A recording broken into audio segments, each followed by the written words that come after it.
یہ ہمارے اندر کا نفس ہمیں کہتا ہے اوکھا کام ہے، روزہ رکھو گے تو مر جاؤ گے. نہیں، ایسا نہیں ہے.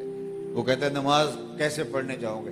بے نمازی کو پوچھو نا تو وہ کہتا ہے میرے کپڑے پاک نہیں. یہ سب سے پہلا اس کا بہانہ ہوتا ہے، میرے کپڑے پاک نہیں. کسی بے نمازی کو کہو. میرے والد گرامی علیہ رحمہ نے کہا کہ کسی نے کسی کو کہا نماز پڑھنے جاؤ تو اس نے کہا جی میرے کپڑے پاک ہیں. تو کہا تیرے کپڑے کیسے پاک ہو سکتے ہیں؟ تو رب کے حضور جھکنا جو نہیں جانتا.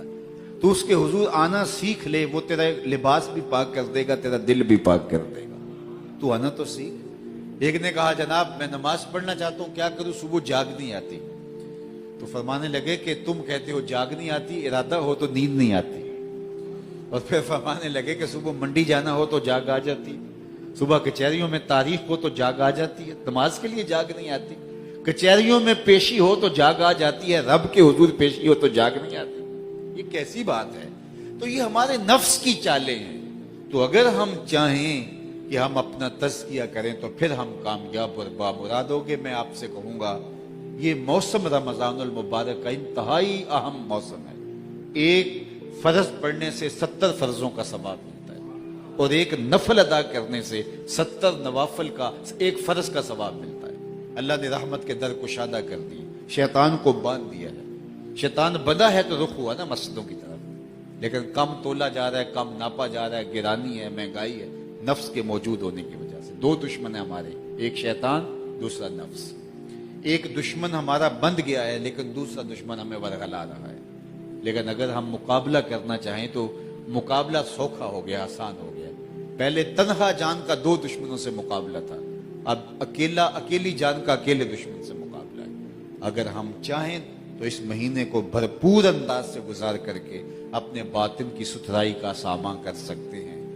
ہمیں جو ہے وہ قرآن مجید کی تلاوت کو وقت دینا پڑے گا، اچھے لوگوں کی صحبت میں بیٹھنا پڑے گا، کثرت ذکر سے تزکیے کا سامان کرنا پڑے گا، اور ہمیں جو ہے وہ کثرت کے ساتھ تذکیر موت کا وظیفہ، موت کو یاد کرنے کا وظیفہ کرنا پڑے گا. شام کے وقت، عصر کے وقت، صبح کے وقت قبرستانوں میں جایا کرو. حضرت شیخ عبد القادر الجیلانی علیہ رحمہ و رضوان فرماتے ہیں جاؤ قبرستانوں میں جا کے دیکھو کیسے کیسے حسینوں کی مٹی خراب ہو رہی ہے. جو بدن پہ چٹکی مٹی بھی نہیں پڑنے دیتے تھے آج ان کے کفن بھی تار تار ہو گئے. شکستہ قبریں تمہیں عبرت دیں گی، ٹوٹی ہوئی قبریں تمہیں عبرت دیں گی، اور ہم بھی اسی مٹی کا رزق بننے والے. تو کبھی قبرستانوں کو نکل جایا کریں، دیر تک قبرستانوں میں رہیں اور غور کریں، تفکر کریں، تدبر کریں کہ ہم بھی یہاں آنے والے ہیں، سب کو چھوڑ چھاڑ کے چلے جانا ہے. زندگی بھی خوبصورت ہو اور ہماری اخروی زندگی بھی آسودہ ہو، پر آسائش ہو، اللہ کی رضا کے دائرے میں ہو. تو فلاح دنیا اور فلاح آخرت، فلاح دارین ہمارا مقصود ہے. جن لوگوں کا فہم دین ناقص ہے وہ یہ سمجھتے ہیں کہ آخرت حاصل کرنے کے لیے دنیا کو ترک کرنا پڑتا ہے، اور جن پر غفلت غالب ہے وہ آخرت کی پرواہ کیے بغیر اس دنیا کو بہتر بنانے کی کوشش میں ہی ساری زندگی گزار دیتے ہیں. لیکن اللہ کے بندے اس جہاں کی زندگی کو بھی بہتر بناتے ہیں اور آخرت کی زندگی کو بھی بہتر بناتے ہیں. ترک دنیا بھی غلط ہے لیکن غرق دنیا بھی غلط ہے. نہ دنیا کو ترک کیا جائے اور نہ دنیا میں غرق ہو جایا جائے. اللہ کے محبوب علیہ السلام ایک صحابی کو دیکھا، سخت کمزور تھا. اس کی کمزوری کو بیان کرنے کے لیے جو لفظ آئے کہ چوزے کی طرح کمزور تھا، بہت کمزور تھا. تو فرمایا کہ تم نے یہ کیا حالت کر رکھی ہے، تو نے اللہ سے کوئی دعا تو نہیں مانگی تھی؟ اس نے کہا جی میں نے اللہ سے ایک دعا مانگی تھی، شاید وہ قبول ہو گئی. تم نے کیا دعا مانگی تھی؟ عرض گزار ہوا میں نے کہا تھا مالک آخرت کے حصے کے دکھ بھی دنیا پہ ہی آ جائیں اور میری آخرت صاف ہو جائے. شاید دعا قبول ہو گئی ہے تو بہت ساری بیماریاں، اذیتیں، دکھ، پریشانیاں انہوں نے مجھے گھیر لیا ہے۔ بظاہر تو اچھی بات لگ رہی ہے کہ اس نے آخرت بچا لی، دنیا جیسے تیسے گزر جائے گی، لیکن حضور علیہ السلام نے اس کی اس بات پر اس کی حوصلہ افزائی نہیں کی، بلکہ فرمایا تو نے یہ کیوں کہا کہ آخرت کے حصے کے دکھ بھی دنیا میں آ جائیں؟ تو نے یہ کیوں نہیں کہا ربنا آتنا فی الدنیا حسنۃ وفی الآخرۃ حسنہ؟ اے اللہ مجھے اس جہاں میں بھی بہتریاں دے دے، اس جہاں میں بھی بہتریاں دے دے۔ تو اس دنیا کی زندگی میں ہم ذلیل ہونے کے لیے نہیں آئے، یہاں بھی آبرو عزت والی زندگی پائیں اور آخرت میں۔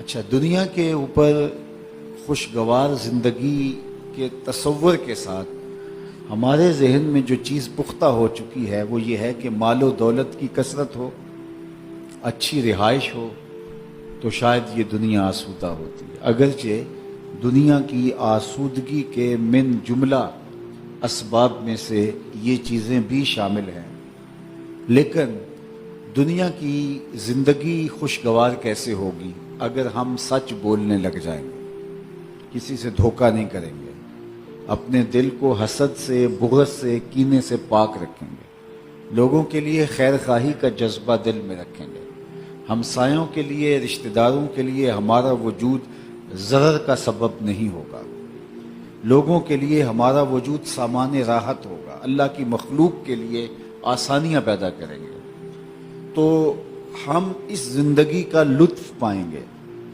اصل ہم اپنی زندگی کو جو مشکل کر رکھا ہے وہ مشکل اس لیے نہیں ہے کہ ہمارا 1 کنال کا بگنا کیوں نہیں ہے، 5 مرلے کا گھر کیوں ہے، ہماری تنخواہ 5 لاکھ کیوں نہیں ہے، 30 سے 40 ہزار روپے ہماری تنخواہ کیوں ہے۔ ہماری مشکل یہ نہیں ہے، ہماری مشکل یہ ہے کہ ہمارے سینوں میں حسد ہے جس کی وجہ سے زندگی تلخ ہو گئی ہے، ہمارے اندر بغض پلتا رہتا ہے جس سے ہماری زندگی تنگ ہے، ہم لوگوں سے فراڈ کرتے ہیں اور خود بے چین ہوتے ہیں، ہم لوگوں کا برا سوچتے ہیں، کبھی سکون نہیں پاتے، ہم ہمسایوں کو تنگ کرتے ہیں، خود تنگ رہتے ہیں، ہم رشتہ داروں سے حسد اور بغض، کینہ اور نفرت رکھتے ہیں، نتیجتاً ہم رشتہ داریوں کو کھو بیٹھتے ہیں اور جو ہے وہ خود بے چین اور مضطرب رہتے ہیں۔ دنیا کی زندگی خوبصورت تب ہوگی جب ہم اللہ کے دیے گئے اسلوب کے مطابق زندگی گزاریں گے، اور جب یہ خوبصورتی حاصل کریں گے تو اس کے نتیجے میں آخرت بھی خوبصورت ہو جائے گی، کیونکہ ہمارے رب کا ہم سے تقاضا کیا ہے کہ ہم جھوٹ نہ بولیں، ہمارے رب کا ہم سے تقاضا کیا ہے ہمسایوں سے سلوک اچھا کریں، ہمارے رب کا ہم سے تقاضا کیا ہے کہ ماں باپ کی فرما برداری کریں، اولاد کی اچھی تربیت کریں، حلال کمائیں، حرام کا لقمہ پیٹ میں اترنے نہ دیں، ہماری نظر میں پاکیزگی ہو، خیالوں میں آوارگی نہ ہو، سوچوں میں عفت ہو، پاک دامن ہو۔ ہمارا رب چاہتا ہے کہ ہمارا وجود لوگوں کے لیے باعث نفع ہو، ہمارا رب ہم سے چاہتا ہے کہ ہم دولت مند ہیں تو ہم بانٹیں، ہم غریب ہیں تو ہم صبر کریں۔ تو جب یہ امور ہم اختیار کرتے ہیں تو پھر جو ہے وہ ہماری آخرت بھی اچھی ہوتی ہے اور ہماری دنیا بھی اچھی ہوتی ہے۔ تو دنیا کی خوبصورتی ہی آخرت کی خوبصورتی کا ذریعہ ہے، اور جب ہم نے حسد سے، بغض سے، کینے سے، نفرت سے اپنی زندگی کو عذاب بنا لیا تو یہ عذاب ہمارے ساتھ قبر میں اترے گا، اور یہی برزخ کے بعد حشر میں اور یہی دوزخ میں لے جانے کا سبب ہوگا۔ تو یہ جو اللہ نے ہمیں زندگی دی ہے اس کو ہم نے خوبصورت بنانا ہے، اس لیے فرمایا قد افلح من تزکا، کامیاب وہ ہوا، فلاح اس نے پائی جس نے اپنے آپ کو ستھرا کر لیا، جس نے اپنے من کو پاک کر لیا، جس نے باطن کی ستھرائی کا سامان کر لیا۔ مسجد نبوی میں حضور تشریف فرما تھے تو اچانک ارشاد کیا، صحابہ اگر جنتی دیکھنے کا شوق ہو تو دروازے پر دیکھو، جو پہلا شخص مسجد میں داخل ہوگا وہ جنتی ہوگا۔ تو صحابہ نے دیکھا تو ایک بوڑھا شخص آیا جس کے